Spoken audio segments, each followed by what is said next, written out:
Okay. Hello, everyone, and welcome to the How Good Innovation Online series. Thank you so much for joining us today. I'm really looking forward to our next hour of discussion. As a way of introducing one another, if our audience members would put their name, where they're based, if you'd like, you can put your role or your company into the chat, and we can get to know each other a little bit, even though we won't have time to formally introduce ourselves. My name is Leah Wolf. I'm currently in Los Angeles, California. I'm the head of regenerative education and content here at How Good. And I'm so excited to be speaking with our two panelists today.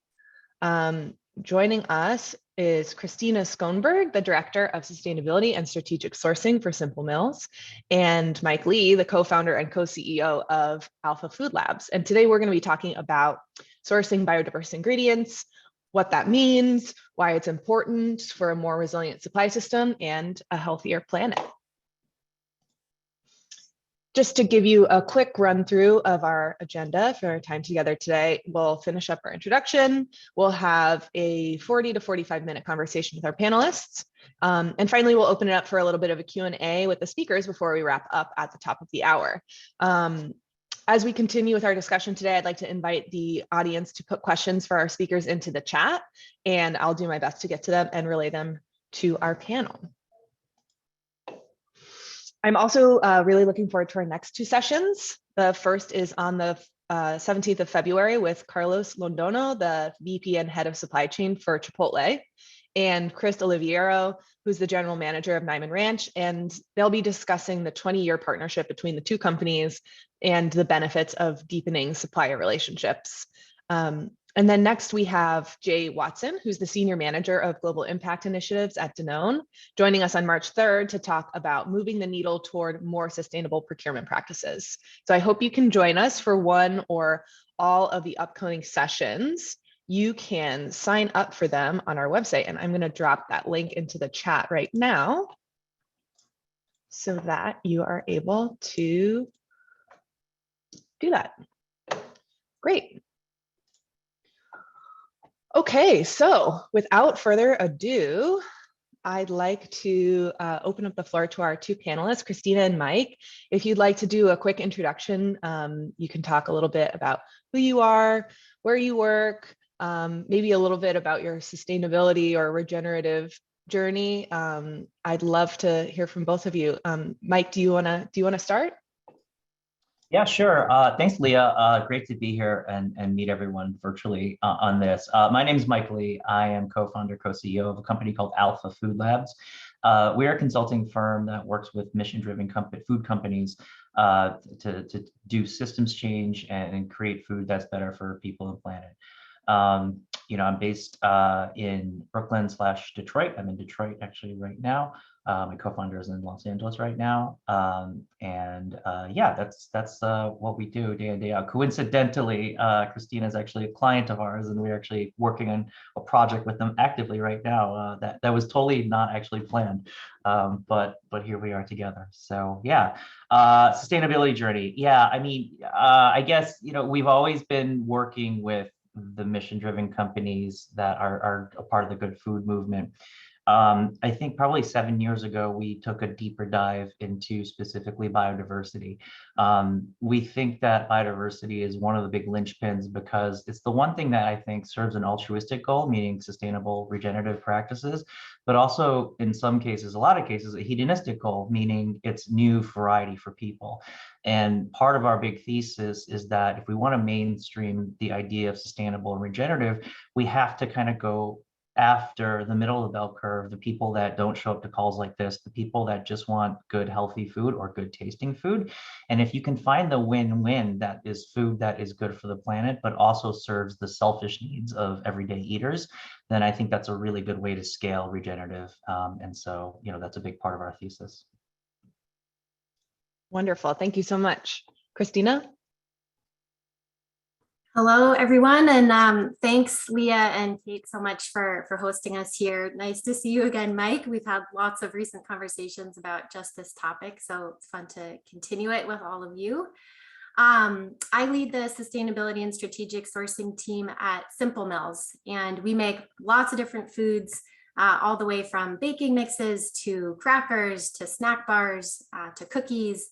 And we do that all with a really keen eye toward the impact of our products on both human health and planetary health. So Katelyn Smith, our CEO and founder, she started Simple Mills in 2012 with this understanding that food has incredible power to transform the way that we feel.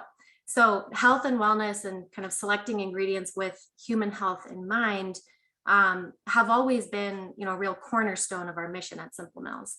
And over the last few years, we've learned a ton about the impact that food also has on the planet. So today, our vision and our mission are really deeply rooted in this kind of nexus of people and planetary health. Our sustainability team actually sits within our innovation function at Simple Mills.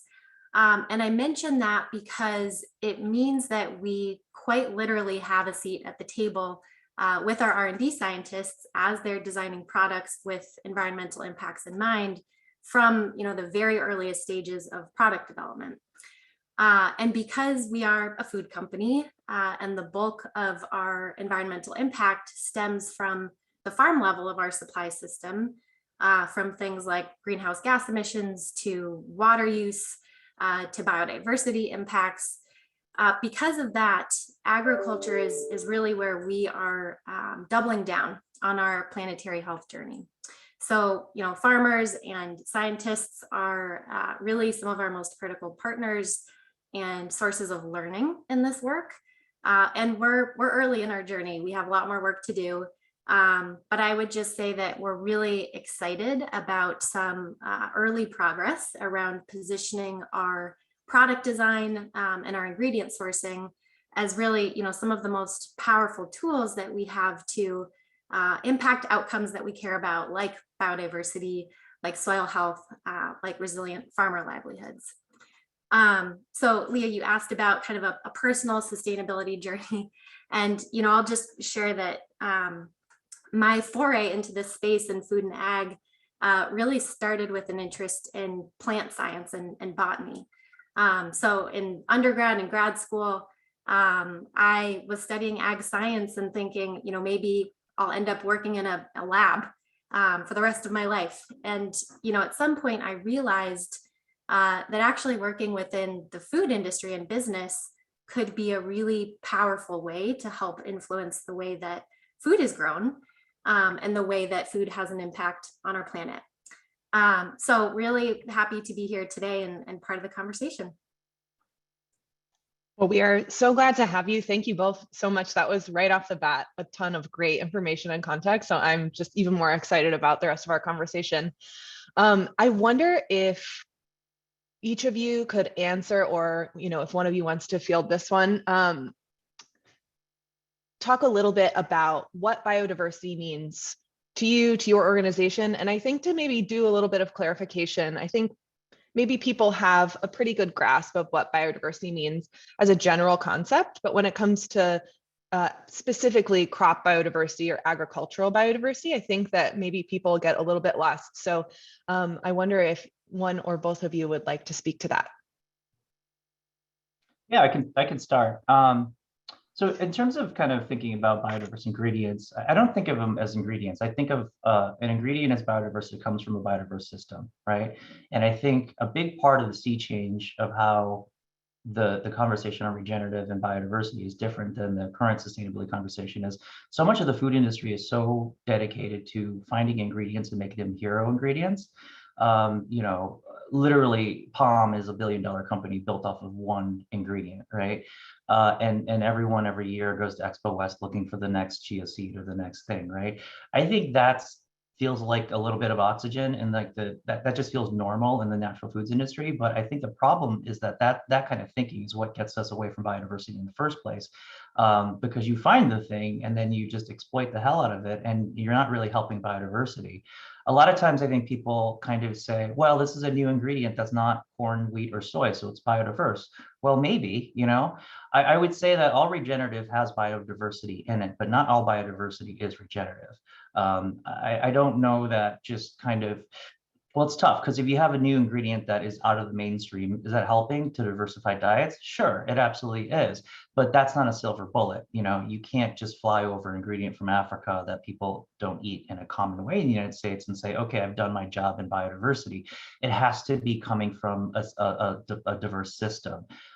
You're probably better off kind of eating regular old, like, you know, run-of-the-mill wheat that is part of a rotational biodiverse system than you are eating some exotic ingredient that came overseas that isn't coming from a regenerative system. So yeah, we're always cautious to kind of talk about ingredients as the central focal point. It's more about the system, and I know that that's going upstream to a lot of the ways I think the food, specifically CPG industry, has kind of structured how the mental models about this kind of stuff.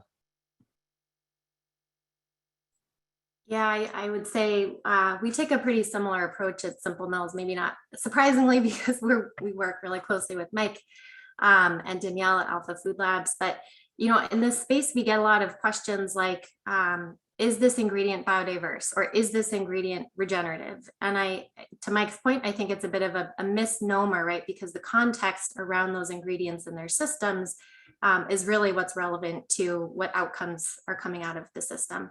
So when we think about biodiversity and ingredient selection, we think about variety and resilience and context. And we try to avoid putting any single ingredient on a pedestal as kind of this, you know, silver bullet solution to enhancing biodiversity. So, you know, no form of life thrives in a vacuum, right? Maybe except for tardigrades, but that's another story. So we try to really consider the full context of where that ingredient came from, what it was grown in rotation with, or what it was intercropped with, what our holistic portfolio of ingredients looks like, and what the balance of our broader food system looks like in terms of representation across a variety of species, but also variety within species. I would also say that we think about the surrounding biodiversity within a farm ecosystem, right? So like pollinators and cover crops that can protect the soil and sometimes provide wildlife habitat, riparian buffers along water bodies that can help prevent chemicals from contaminating water. And these forms of life don't all end up getting harvested for food, but they all certainly play a role in bringing to life the kind of resilient and balanced systems that we need to produce food and ecosystem services like carbon storage in the soil and water filtration and habitat. So we actually use a couple different tools and kind of frameworks to consider metrics of success in sourcing a diversity of ingredients. And we're always building on these tools. So I'm always excited to hear what other folks are using. But we consult the handy USDA crop chart, which is essentially a periodic table of crops. And we use that to see kind of how we're spreading our sourcing across plant types, like warm season broadleafs. An example would be like flax, and cool season broadleafs. An example would be like sunflower seed. And then we also look to the FAO's crop production volume numbers annually, and we try to kind of create more demand for those crops closer to the bottom of the list that don't represent the most dominant crops in our food system today. And then I would just say lastly, like we talk to farmers to see what they want to be planting. So, you know, our perspective is that they really have the best line of sight to what's going to benefit their operation. And we get a lot of really cool ideas for crops to experiment with based on those conversations. Wonderful. Yeah, I wonder if you could, so I think that you've both done a really great job of talking about the environmental reasons and the practical reasons for increasing crop biodiversity. I wonder if you could talk a little bit about the business case for sourcing diverse ingredients and yeah, sort of how your organizations arrived on prioritizing biodiversity specifically. Christina, you want to lead up on this one? Sure. Yeah, well, so I think agriculture is considered like one of the primary drivers of biodiversity loss globally. So I think it makes a ton of sense that it also needs to be a huge part of the solution. There are a lot of sobering stats, right, about the concentration of crops across our food system. Things like we're cultivating somewhere between like 6,000 and 7,000 different species, but only 4 crops make up more than 50% of our global crop production. There's a similar story when we look at dietary metrics. So something like, only 30 crops are supplying more than 95% of our global calorie intake. So we have homogeneity on both the production and consumption side. So a lot of our proverbial eggs are in just a few baskets, right? Which makes us as humans and definitely as a business really vulnerable to shocks and stressors like climate change. So, variety in the ingredients we source and variety in the ecosystems that produce our ingredients is an important kind of insurance mechanism, right, against challenges like extreme weather events and pests that could wipe out an entire crop variety in a particular region. So we need consistent supply availability to thrive as a food company, right? And that requires a deeper bench of ingredients to look toward should there be disruptions with a key ingredient. So, as one example that we saw in the US a few years ago, there was some extreme flooding in the Midwest in 2019 that wiped out a huge swath of the sugar beet harvest. And it negatively impacted a lot of companies that rely on sugar beets as their primary sweetener. So in cases like that, which we can unfortunately expect to happen more often with climate change, it's really helpful to have a deep roster of ingredient options to lean on to avoid these big supply disruptions. I would also just say, and this is where it's like Mike has really been opening our eyes to a lot of kind of possibilities here, but there's also a huge benefit in using a diversity of ingredients to spark really creative innovation. So our R&D team is experimenting with a really wide array of ingredients across plant categories, and it's unlocking some really interesting kind of new flavor concepts. So one example is our use of chestnut, which is a perennial tree crop with pretty good potential to store carbon in the soil. And it's one way, to keep a living root in the ground year round. And the team found a way to use chestnut in a pancake mix. And that's adding a really nice kind of sweet, nutty flavor to the product. So, we've unlocked an environmental benefit and a new kind of taste benefit with this crop in chestnut. I would also just say we're learning a lot about how consumers care about having diversity in their diets, and how a lot of folks have an appetite to learn more about ingredients that are new to them.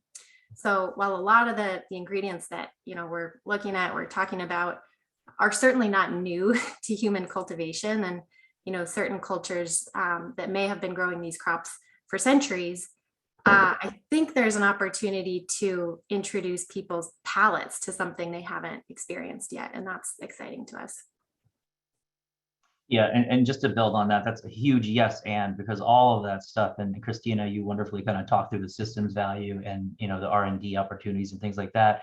A big part of our thesis has been all about sustainable hedonism, and hedonism not just as in like taste, but also healthfulness, anything that benefits the individual, right?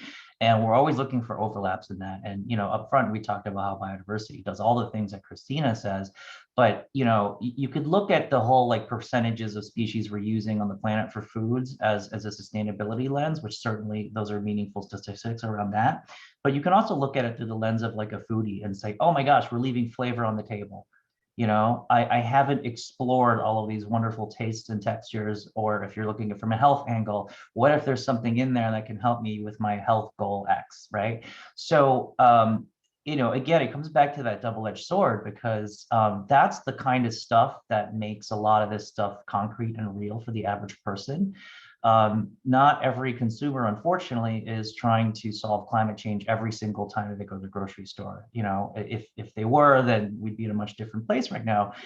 Most people, most of the time, even people that are admitted kind of sustainability, advocates, sometimes you're just hungry and you need to feed your family and you need to get something, right? So I don't know that many people that can be 100% pure in their purchasing habits, right?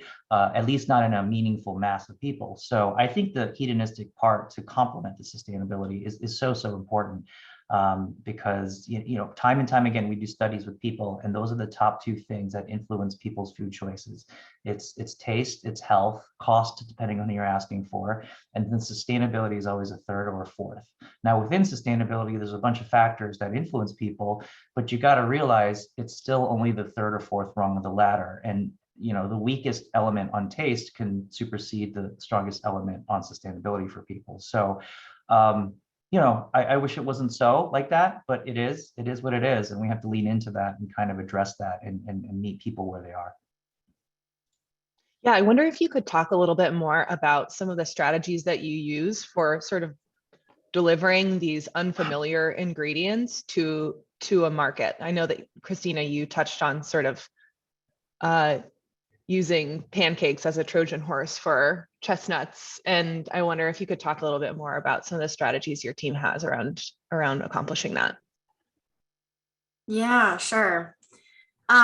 So, we think about this concept of designing for diversity. That is one of our key product innovation tenets.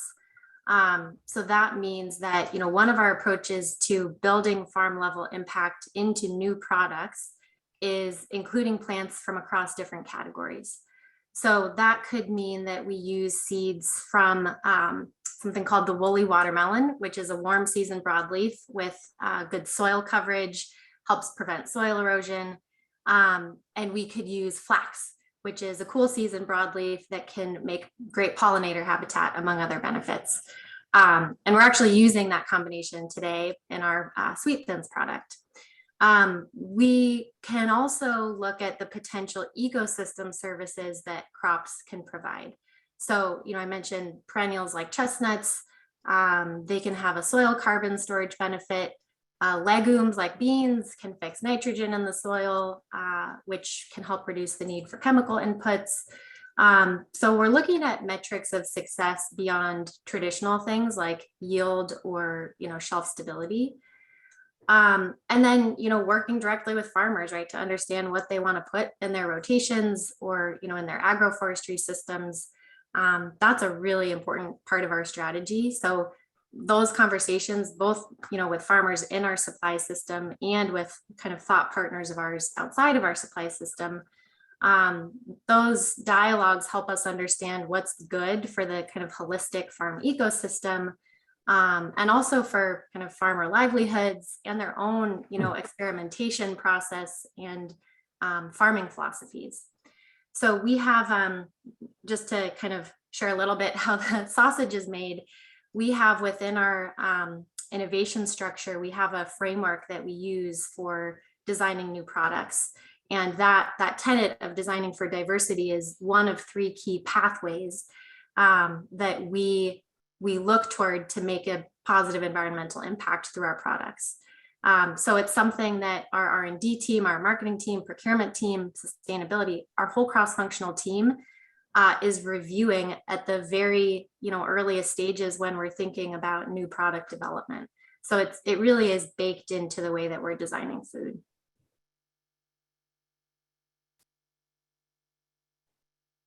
Great. We have a question in the chat here that I'd like to relay to you guys. So from a procurement or sourcing perspective, how do I ensure that our vendors are sourcing biodiverse ingredients? Do you have any tools, resources, or certifications we should consider to be able to audit or measure the percentage of biodiverse product sourced? And I should say that HowGood is really excited to be launching our procurement module in just a few weeks. And so that is a tool that you can absolutely use to vet your suppliers and see their portfolio and how they're doing on a variety of sustainability metrics, but biodiversity is certainly one of them. So I wonder if you guys, Christina and Mike, have any tools or advice for someone from that procurement and sourcing perspective who I think oftentimes these teams are tasked with executing on larger overarching sustainability and ESG goals, but are still being squeezed by these really strict pricing requirements. And so I don't know if you have any tips for someone on a team like that who's trying to, make change from within their organization. Well, my answer is short because Leah, you kind of told the thing that I was going to say, which is you guys. How Good's always been really great about helping people inspect all matter of info about ingredients, and so I think that the Biodiverse sourcing module will be super valuable. For us, and I know this doesn't always theoretically work depending on what scale you are, but we still take the time to kind of create those personal relationships with people, because we're not just trying to isolate biodiversity and check the box.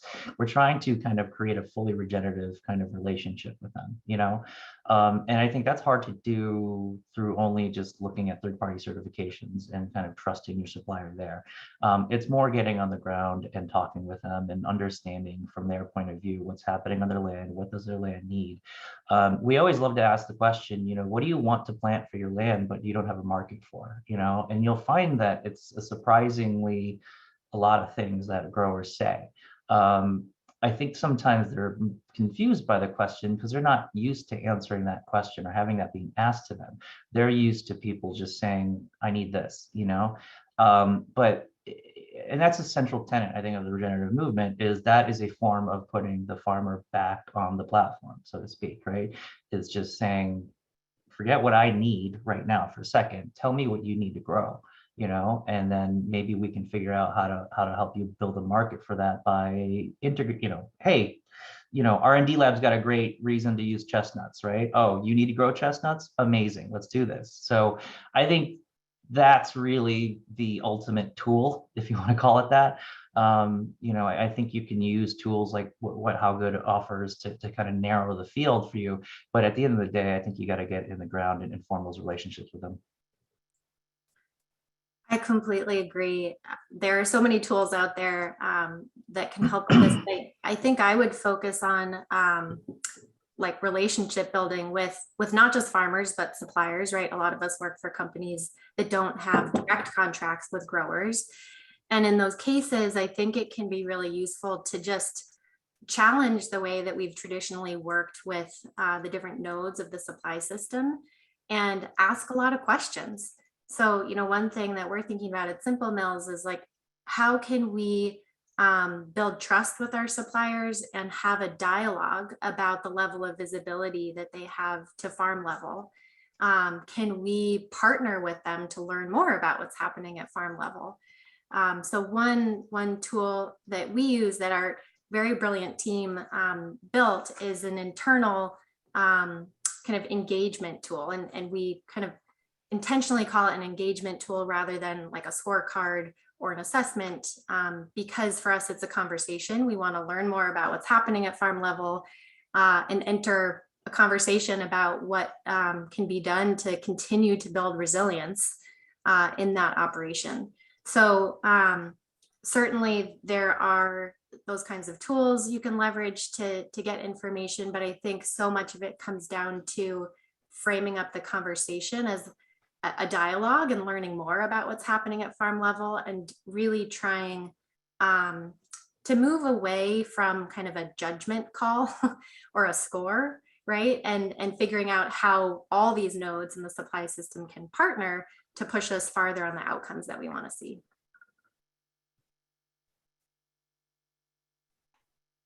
Thank you so much.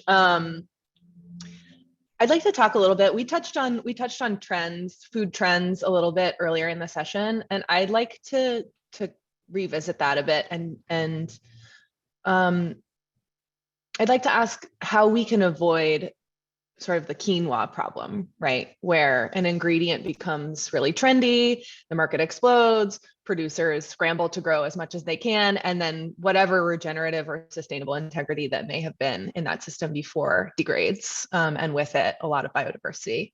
So as brands and as sourcing teams, what can we do to kind of avoid that from avoid that happening? Yeah, so Christina's heard me talk about this. I call it the Avengers Strategy. You're not selling Captain America, you're selling the Avengers.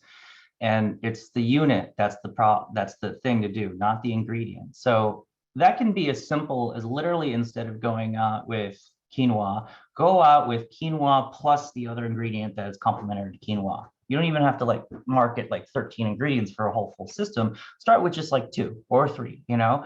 You got a silvopasture going on, great. I've got dairy, but then I've also got, apple trees or whatever, right? Walnut trees. I think that's really the shift in the marketing that we need to kind of talk about is you got to start talking about these things as units, not as groups, not single units. And really that's the first step to it, right? We don't have a lot of case studies in marketing for people selling multiple ingredients at the same time and telling the story how they work together, you know? Marketers, I understandably are always looking for the simplest message possible, right? Because you got 2x2 label on the front of your little, jar or whatever, and you can't tell a big story on that. But, there's so many examples in culinary history of dynamic duos or trios of food, right? Tomatoes and basil, peanut butter and jelly, right? So those aren't biodiverse necessarily, but it's been proven that you can kind of talk about things in groups and have people start to associate with them. I think that first step is to get people to associate the flavor combination of something and why it might be more healthy for you, like beans and rice. Beans and rice, people ate that for millennia before the science caught up to the fact that they knew why it was making them feel so good, right? Because it was forming a complete food that was better than some of its parts.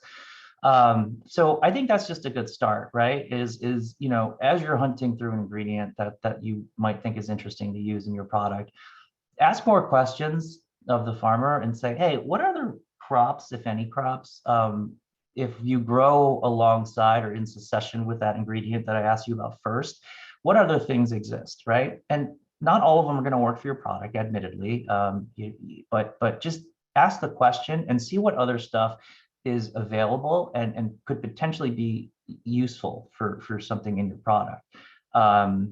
Yeah, and I think crackers. I mean, Christina, you could speak to this, but I've always thought of crackers as sort of like the meatball of the wheat cracker, pastry thing, because you can put a lot of different things in it, right? It's not just got to be wheat. Crackers are a pretty flexible recipe that you can include all kinds of flours, nuts, seeds, whatever. And so products like that, I think, have an easier time sourcing from biodiverse systems because they can accommodate more things in their recipe framework. It'd be a lot harder to, I don't know, sell a biodiverse croissant, right? Because I don't know how many other wheats and grains can kind of make that. So, a lot of it is just, these are all just conscious decisions you can make up front in terms of avoiding the quinoa problem, which I agree. The center of gravity around that is strong. Yeah, I think, Mike, too, to your point, like asking questions about the other things farmers are growing in their systems, even if your company can't create a home for those ingredients, so many of us have buddies at other companies that could find a home for those ingredients. So like, how do we create that industry dialogue too, and kind of connect our farmer networks to our friends who are working in the industry? I think without getting into like all the super complex pros and cons of the quinoa boom, I think this gets back to that, problem of putting any single ingredient on a pedestal as a silver bullet solution to dietary needs or environmental benefits. And I think one of the ways we can avoid kind of a myopic approach to ingredients is to consider the farmer community perspective, as Mike mentioned, and really co-create sourcing strategies and product design alongside the growers. So a lot of companies spend significant resources on consumer insights, right, to figure out the needs and desires of eaters. But how much time are we spending with producers to understand their insights, right, and their needs at the foundation of the supply system and in our ecosystems? So like in the case of quinoa, as I understand it, export demand focused on a really kind of small number of quinoa varieties that didn't represent the diversity of quinoa being grown in regions like Bolivia and Peru. And so, I have to ask, like, if we had spent more time talking to the producers leading the stewardship of that regional biodiversity, I think we can make much more informed decisions and collaborative decisions, right, about how we can source ingredients with biodiversity and food sovereignty in mind. I also think that learning from and elevating indigenous foodways is another big opportunity here.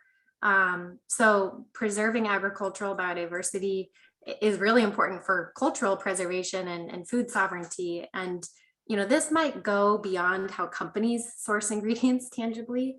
But I do think it behooves all of us to just figure out more ways to elevate the work of communities who are leading biodiversity preservation.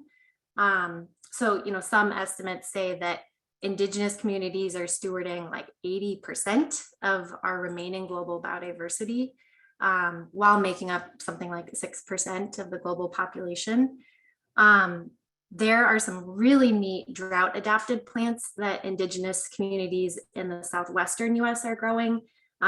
There's something called the Cushaw squash. It's this beautiful striped green squash, tepary beans, and they're drought adapted crops, and they have cultural significance for the communities growing them, and they might hold some solutions to how we can grow food against the backdrop of climate change and more, you know, frequent droughts in the West.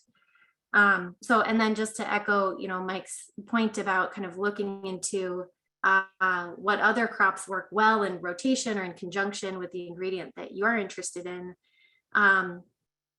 You know, one of the issues with quinoa, I think, was that the expansion displaced some of the llama production that had been integrated into quinoa systems. So it's a good example of kind of an unintended consequence of just focusing on a single ingredient. And those llamas were providing, you know, really important fertilization through their manure. So, you know, could we more thoughtfully have devised a sourcing system that, you know, made a place for quinoa and llamas, right, in partnership in the ecosystem? Or, you know, can your company provide offtake for multiple ingredients to support the system, or work with your buddies at other companies to find a home for those ingredients? Yeah, and I want to touch on something Christina touched on about the varieties within quinoa. You know, biodiversity doesn't always have to be looking for other ingredients of different species. Like they're within the same ingredient, sometimes even just mixing it up from whatever the commodity version is meaningful. I mean, if anybody has an idea that's great for the second most popular banana behind the Cavendish, like that would be huge, right? Because I think 99% of all banana exports is one species of banana. Like this is Irish potato famine, like waiting to happen again, you know, and there is disease going after it. So I think you would, and I think that's also where it gets fun. That's a good way to meet people in the middle, because you know, if you go to Peru and look for the 15th most popular potato, the third or fourth, like there's thousands of potatoes that come from Peru. Everyone knows what a potato is, so you don't have to introduce them to something they've never seen before, but you're kind of just saying this is a potato, but it's different like this, right? So you've already got half the story because they know what a potato is. You don't have to explain that, and then you can sell the rest of the story. That, I think, is sometimes a really good on-ramp to get to more biodiversity. I think people have to realize that this is a journey. You can't flip a switch and become biodiverse overnight, right? If for no other reason, for the consumers just won't change their behavior that fast. So you need to kind of give them little on-ramps to start, right? So maybe today it's you get half your consumers to eat a purple potato. Maybe next year or 2 years from now, you get them to eat a cover crop that goes with it, right? So you got to just layer on the wins like that. And sometimes starting within the food you're talking about, just looking for more diverse species is a really good way to kind of catch people's attention without overloading their brains on something new. Wonderful. So a lot of what we've been discussing has been surrounding relationship building and becoming embedded within your supply system in a more meaningful way, which does require increased administrative and logistical capacity. What would you say to somebody who's like, well, that's all great, we'd love to be able to do it, but it can't scale? I don't know if that's necessarily true. I just think the escape velocity right now to its scaling is so hard because the whole system because the incumbent ingredients already have so many pricing and subsidy advantages that by definition, if you're going to be doing something out of that, you're going to be kind of losing money at the first, part of it, right? So but I sometimes wonder, like, what if the three sisters were our commodity crops instead of corn, beans, and squash? Would you, if we wanted to scale up corn, beans, and squash to the level we scaled up, corn, wheat, and soy in the United States with all the subsidies, would that be possible? And could we get that price as cheap as we could? I haven't run the numbers, so, but it feels like if you're scaling something like that, it almost has to come down in cost to some extent, right? So I think the one thing we realize is just embrace the fact that it's going to be more expensive at the beginning, and this might be a money-losing proposition. And it's not a strategy that every company is well equipped to do, because you need cash and patience to do it. But you need to kind of find a little bubble within the organization where these longer term investments are allowed to ferment for a little bit and fail and lose money for a while, right? And so that takes a really, really, really strong culture and governance to convince the board, the investors, that this longer term stuff is necessary and important, right? And so, yeah, and then if you're kind of liberated from that, and that's no small feat, I see that there's no small feat, you can start to kind of build those inroads with people to say, okay, we're going to do a test pilot of these 3 cover crops together, and we're going to see how it does in the marketplace, right? You need a couple rounds of that and some promising growth for the organization to reinvest money, so you can tell those farmers, hey, this is doing really well. I want to do a 5-year contract with you. Why don't you change some infrastructure in your operations to do this, right? That's kind of like the fairy tale of how it needs to work, right? And it's going to be different for everybody, but that's the kind of thing that you want to be able to say. And I think a lot of it comes from having the freedom and the latitude initially to invest in it, and not hold it to the same metrics you're going to hold to your A-listing, product that's selling 80% of your sales, right? You have to pour money into this to discover it, because you're literally trying to escape the gravity of the monoculture food system, right? And those first few rocket boosters need to be the strongest. Once you get out of the gravity in the orbit, then it's a little bit more smooth sailing, but that first step is where we're at right now. Yeah, I think that's all right. I would also just say, one thing that we reference a lot at Simple Mills is actually a framework that your team at How Good introduced us to, kind of a regenerative impact and leadership framework, thinking about the spectrum of kind of actions to outputs to outcomes to systemic effects. And so we challenge ourselves to think a lot about how these kind of incremental smaller steps we're taking can ultimately lead to systemic impact across the food system. So, to Mike's point, we have some, really interesting smaller scale pilots happening, right? So we're at Simple Mills, at least, we're working with a handful of farmers in a direct trade kind of format. And that's a small number of acres, relatively a small number of farmers. But the way that we're thinking about it is we're creating proof points and hopefully empowering kind of ambassadors at the farm level who are learning a lot about these regenerative principles and incorporating biodiversity into their systems. And as Mike talks a lot about this idea of like a megaphone, right? Like, how can we equip people who are leading in this space with a megaphone, so they're sharing with their communities best practices and learnings and challenges. So I think, we think a lot about systemic effect. The other thing I would say is what kinds of partnerships can you produce with farmers and partners on the ground that can provide learning and resources for whole communities. So it's nice to have the direct trade relationships with some growers, but can you look at your supply shed, the places where you're sourcing ingredients, and can you help provide field days in those places, or help enable kind of grower hubs so folks can talk to each other and kind of, again, share these ideas about new principles that they're trying out. I would also say, like, just in the vein of kind of proof points, one kind of example here that we think about at Simple Mills with, a project that's, just under 200 acres, but we hope will have an impact that extends well beyond that, is work that we're doing in almond orchards in California. So we have a project where we're working closely with almond farmers to test out some practices like cover cropping between rows and animal integration and compost. And, you know, we're just doing it to start, at least on the smaller acreage, but they've got neighbors, they've got friends in the ag community. We are doing some outcome measurements in this project, looking at a bunch of different soil health indicators.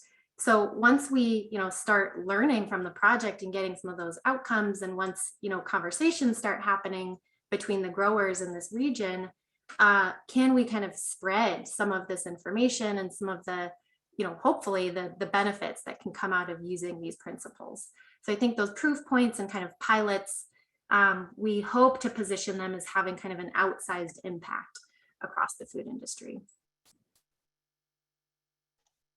Thank you so much. I have a question from the chat that I'd like to bring to the panelists from Kira. She'd like to know, how do you balance the expense of transitioning into these new ways of sourcing with the reality of creating products that are highly inaccessible to some of the groups that are most in need of more nutritious options? And is that something that you think is just going to, affordability has to come with economy of scale, or are there other ways that you can see to move forward in that direction? Yeah, I can take that. That's a huge point. And I think part of how you do that is you don't try to have one product do all of it, right? I don't know many people that can just take a small scale regenerative system and make it cheaper than conventional ag immediately. That, I don't think that exists. I don't know if you could do it ever, right? And that's fine. But I think what you need to do is kind of have multiple product lines. So how do you position yourself as a business to maybe get a more mainstream accessible hit that is more approachable to other people and is sort of, you know, a top seller, and you can use some of those proceeds to fund some of these more kind of expensive things, and just kind of live with the fact that this new product that you're putting out there might be for the 1% for a few years or a little bit, right? But your goal is not to stay there. You know, the iPhone 13 is $1,500. In 5 years, it'll be $200, right? So stuff kind of just gets cheaper over time. That's sort of natural. And I think it's just, you know, don't stop at thinking about biodiversity and farm, thinking about it in your business too, right? Why should you only have one expensive ingredient that goes over the, you know, to a narrow part of the audience? Try to, you know, expand out and see if you can find that cash cow. You know, it's sort of a cynical lesson, but like I've worked with so many clients and just talked to so many people that I sometimes realize that innovation like this is a luxury. And sometimes you have to become like the commercial hit before you can afford the liberty to do some of this stuff, because it's really hard to do it if you're a startup and you raise like 150K from friends and family. It's hard for you to try to like go off the reservation and do something like this, right? One quick anecdote, and I'm a huge fan, anyone that talks to me about just parallel learning and learning from other kind of walks of life. One analogy that I really love that stuck with me was years ago, I went to the Whitney Museum of Art in New York City and saw the Andy Warhol exhibit. And you went to the main exhibit and you see all the hits and you saw all the great stuff, and it was amazing, it was wonderful. And on the way out, next to the gift shop, there was this little side room where you go in, and it was still Andy Warhol stuff, but it was all the private commissioned portraits that he did of celebrities that never saw the light of day. And the story of why that was there was, while Andy, before he was famous, to fund his more ambitious paintings that weren't commercially successful immediately, he made money and kept his whole operation going by just taking $100,000 and doing a portrait of a celebrity behind the scenes. And it never went to an art show. It never went anywhere. It just went in this person's home. And he had literally a room full of this, right? And so the lesson I take away from that is that, you know, be diverse in your thinking about how to fund this stuff. Sometimes the super ambitious thing needs a more mainstream thing to fuel it, right? And so that's kind of an approach that you know, I think people can learn from, if you don't have a war chest of money lying around that you can just devote to this immediately. Yeah, I would just add, quite simply, you know, without thriving ecosystems, we can't have food companies, right? So, you know, in the same way that we hope and have reason to believe that regenerative management principles will kind of pay dividends down the line and build resilience, I think companies and investing in resilient ecosystems will allow us to continue existing. So, you know, I think it's important to think about longer time horizons as well. So it's pretty typical for companies to think in quarterly kind of reporting cycles. But how are we looking out 5-10 years to see if we'll be able to exist and have, you know, stable supply availability in the future? And shout out to Rebecca Chesney, who is an old friend and really smart along these lines and lots of other things in food. But she mentions in the chat about true cost accounting. You know, if we could time warp to that day where we have fully true cost accounting systems that account for all the positive and negative externalities, yeah, cheap food doesn't seem so cheap. Expensive food might seem cheaper, right? I think the trick is, what do we do in the meantime till we get there, right? And I think there's a lot of different ways you can do it. But I think, to me, that's one of the holy grails of regenerative is that a lot of the things that come out of regenerative systems and biodiverse systems that are good aren't easily quantified in the current financial system, right? We look at cost of ingredients and we, you know, look at sales and we figure out a profit. And then, you know, your investors or the public markets, they put a multiple on that profit cash flow, and that's what your company's worth, right? There's no line in there that accounts for how much soil organic matter you've built up, right? And unfortunately, I mean, it seems like a really just abstract question, but if you could do that in some way, that's, I think, the thing, right? Because that's part of the benefit of regenerative. I would argue that I think kind of thinking about how do you create kind of a more regenerative business is maybe the thing to go, because I think that if you create a regenerative business and you're in food, you have no choice almost to become practicing regenerative agriculture. You can do regenerative ag and not have a regenerative business. And the problem with that is your P&Ls of how you measure success for regenerative ag and how you measure success as maybe a Fortune 500 company are so incredibly different. And unfortunately, I've seen this so many times, is it's the share price kind of stuff that usually wins, you know, especially when you get a pandemic and sales decline precipitously. And so, yeah, I think that's a more endemic problem that kind of belies all of this, is that it's a problem because we are trying to create a regenerative food system in a degenerative economic system. And there's a lot of tension there that we have to really face that goes beyond farming and beyond food. Really well said. I'd love to we're just getting close to wrapping up here. And so I just want to take the opportunity to kind of ask each of you if there's something, whether it's an organization or a concept or something within the food system right now that's fostering biodiversity that you're really excited about and that makes you hopeful for where we're headed. I can shout out two things. Building off what we just talked about incentives, I can shout out the Intrinsic Value Exchange. I think it's a really ambitious, cool project that's looking to try to value they're trying to put a monetary value on ecosystem services, but not as a way to kind of extract and exploit them, but to actually respect them at the value they really deserve, right? So you're basically trying to say, like, okay, a big rainforest in Costa Rica that provides $5 trillion worth of clean oxygen and water filtration and prevention of soil erosion, right? It's not 5 trillion in lumber that you can extract and use, but it's the environmental kind of positive benefit, right? Nobody has put numbers on that, but it does kind of have numbers if you think about it, right? Like, well, what is the cost of preventing Miami from flooding? You know, that's huge, right? And so there's got to be some part of the environment that can help prevent that. But the problem is there's no financial model that can model what that thing is doing to prevent Miami from flooding or wherever, right? So yeah, I think that's one that's a really ambitious project that I respect them doing, because I think if they could make all their dreams come true, and that's one of the big chains to get to true cost accounting, which solves so many problems that we just talked about on this call. Yeah, I think there are a lot of things and initiatives that give me hope. I think the biggest one just being this groundswell of producers who are really excited about fostering biodiversity in their systems and partnering with nodes of the supply system to bring that to eaters. So that gives me a ton of hope. There are a lot of groups out there, like breeding groups like the Land Institute, that are doing really interesting work to consider more holistic metrics of success in agriculture beyond our traditional metrics, and contributing to greater biodiversity in agriculture that way.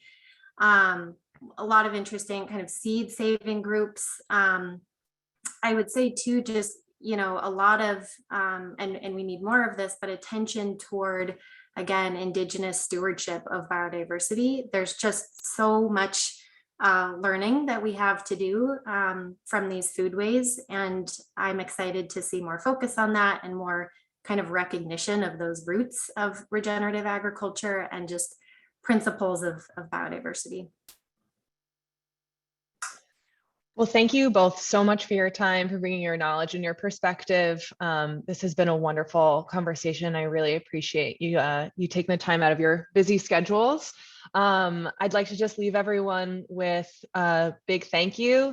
Thanks for joining us. Thanks for being a part of the community and wanting to learn and be a part of the discussion. How Good is really excited to launch our procurement module in the next couple of weeks. And I know there are a couple of questions in the chat about tools that teams can use.